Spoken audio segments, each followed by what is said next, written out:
Hey, good morning, folks. It's David Hubbell here. Saturday, November 27th, 2021, here in Mobile, Alabama. Saturday after Thanksgiving.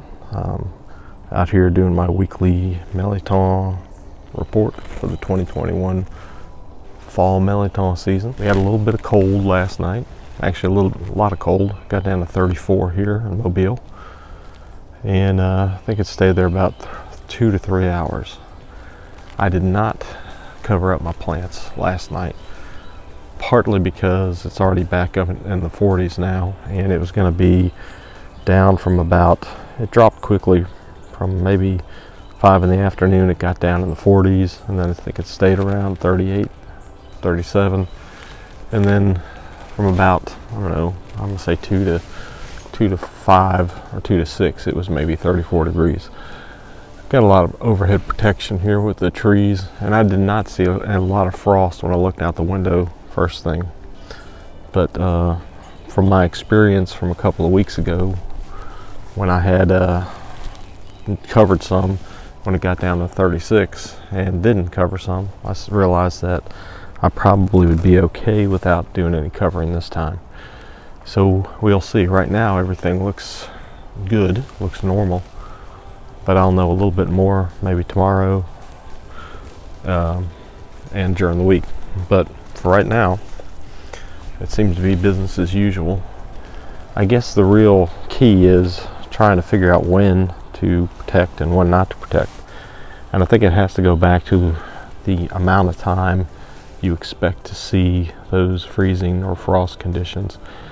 You know, if it was getting it down to 32 for more than 2 or 3 hours, I would probably definitely have covered it or cut it back.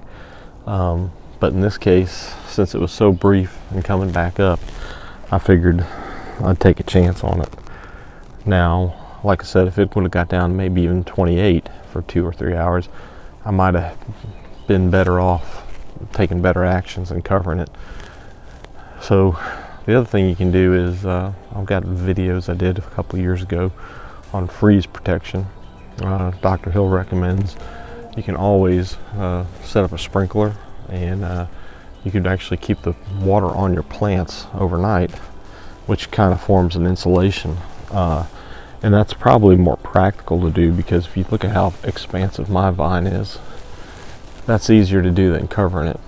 Now, if you have a little more forethought in your planting of your Mirliton, you can kind of do like Chef John did at White Oak Estates and Gardens in Baton Rouge, and create a trellis where you actually have structure set up so that you can actually cover it and put heat on it if you want. So it's just something to think about.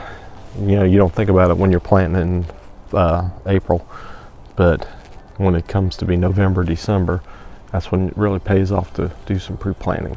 So anyway, I'm going to keep going through and check on the progress. I picked a couple more yesterday, so I think I'm up to 15 or 20, but I'll find out if I've got any more. So here we go. I'm getting some up in the little higher areas. That's not too bad to get to, but I can get to those. Still encouraged to see the female flowers and male flowers still coming on. So my hope is always to get to maybe early December. I see a couple of them right up there I got to get to too. Let's see if I can zoom in and show you what I'm looking at. Yeah. So the problem too is when they get up in the higher locations, it's hard to really judge the size. So I may get a little closer, see what I can figure out.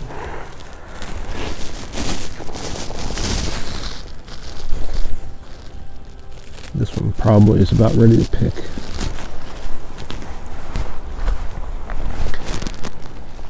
And they always don't hang either. Sometimes you'll find them down here, kind of on the ground, like Easter eggs.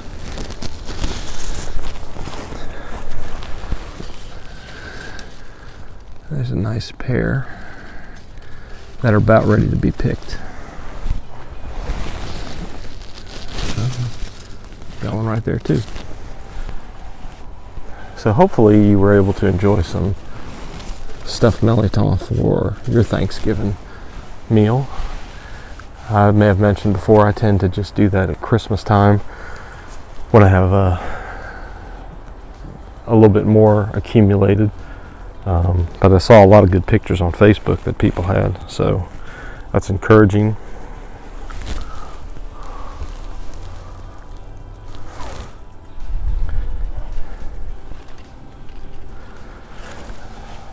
So like I said, maybe in a couple early videos, it's like things had kind of been a little slower on progressing this season. I don't know if due to the hurricane. I think I was about 3 weeks behind, but from what I was last year. But you know what I'm really starting to see is, as you can tell as I keep panning around here, I've actually got quite a bit of Mirlitons coming on. I probably, just guessing now, easily 2 dozen.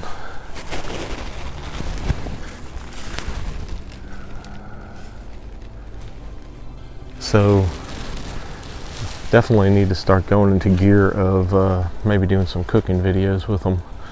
I know there's a lot of questions on how people prep them.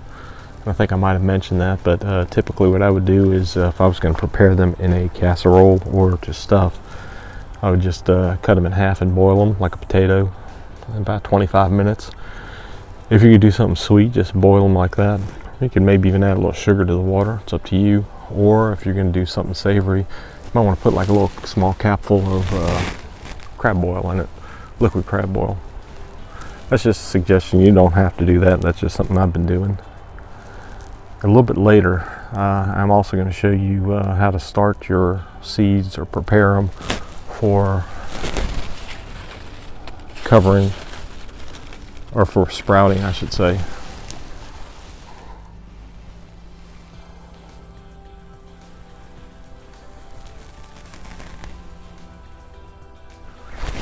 There's another one hiding in the bushes there. Now in some of these cases, some of the plants look like they've been damaged a little bit. Now that almost looks like, I can't tell if it's frost damage or the vine being killed off. But some of these back here look a little wrinkly. So what I may end up doing is try to pull those and just see how they are. Back up underneath the canopy. When I finish up the video, I actually have some interesting news to share for those who are interested in growing the Ishreal Thibodeaux, especially if you are a Mississippi resident, only due to the fact of proximity. But stay tuned till the end and I'll tell you a little bit more about that. Here I want to show you how to take your Mirliton and prepare them to plant. So if you remember in all my other videos, I tell you to always save 3 if you want to propagate your plant in case your existing vine doesn't come back. So what I like to do is wait till you get ones that have the seed that starts to drop. So now I know there's a good chance this is going to sprout. Sometimes they don't sprout, so there'd be no sense in, or you'd hate to go through all the work, I should say, of preparing it and nothing happens. So you see this one's got one coming out, this one as well, and that one's got a pretty good one. So what I like to do, in the old days, the folks would just simply put them in a brown paper bag, put them in a dark place like out in the garage or maybe under the house. And in this case, what we're going to do is, since I don't have anything under my house, I just like to take a simple paper napkin and I'll wrap it in there and I'll wrap it around as such. And then I'll take it and I will put it down. I'll take it and just put it down somewhere dark and cool. I'll keep it here for a couple of weeks, and as the sprouts start to occur around the beginning of January, I will plant it, and I'll show you that a little bit later. Alright, so we ended up with only about 5 today, and I think I picked about 4 yesterday, so it's not too bad.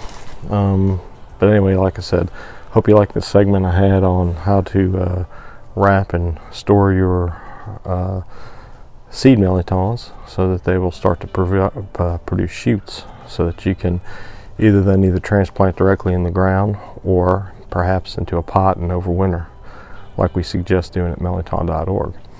If this information has been helpful to you, please give it a like and share with your Mirliton loving friends.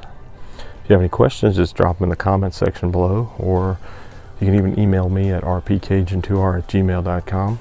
And then also, you know, I appreciate if you subscribe to the YouTube channel, David J. Hubbell, and click that bell if you want to be alerted to future and upcoming videos.